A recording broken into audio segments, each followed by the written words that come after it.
Welcome to சுபாஷ் timber industries. நம்ம இன்னைக்கு இந்த வீடியோவில் எதை பற்றி பார்க்க போறோம்னா ஒரு சோஃபா கம்பெனி தான். 3 பர்பஸ் 3 பர்பஸுக்கு இது யூஸ் பண்ணிக்கலாம். என்னென்னா சோஃபா ஆட்டு, பெட் ஆட்டு, அதுக்கப்புறம் ஒரு டேபிள் நம்ம உட்கார இடம் வந்து நார்மலாக குஷன் போடும். ஆனால் இதில் ஃபுல்லாகவே எல்லாமே வந்து பலகை தான் போட்டிருக்கோம். ஃபுல்லாக டீ குட் பலகை தான் போட்டிருக்கோம். மடக்கிற மாதிரி பண்ணியிருக்கிறோம். கொஞ்சம் ஈஸியாக இருக்கும். நம்ம சிங்கிளாட்டு ஒரு ஆளே நம்ம வந்து எல்லாமே பண்ணிக்கலாம், மடக்கிக்கலாம். இதில் பார்த்தீங்கன்னா இப்போ மடக்கிற மாதிரி தான். இதுவும் ஃபுல்லாக டீ குட் தான், டீ பலகை தான் போட்டிருக்கிறோம் இதுலேயும்.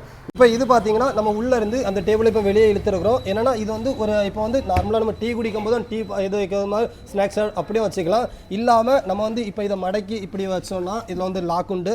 அந்த லாக்கை போட்டுட்டோன்னா போதும். இது வந்து நமக்கு ஒரு சாப்பிட்றதுக்கு டைனிங் பர்பஸ்க்கும் யூஸ் பண்ணிக்கலாம். நம்ம எழுதுறது, சின்ன குழந்தைங்க எழுதுறது எல்லா இதுக்குமே இது யூஸ் பண்ணிக்கலாம். நல்லா ஸ்பேசியஸாக இருக்கும். கீழே நம்ம இதை வைக்கலாம், வச்சுக்கலாம். அப்படி இந்த இது வந்து மொத்தத்தில் 3 பர்பஸுக்கு யூஸ் ஆகும். இதோட ப்ரைஸ் பார்த்தீங்கன்னா டோட்டலாக வந்து 38,000 ரூபா வரும்.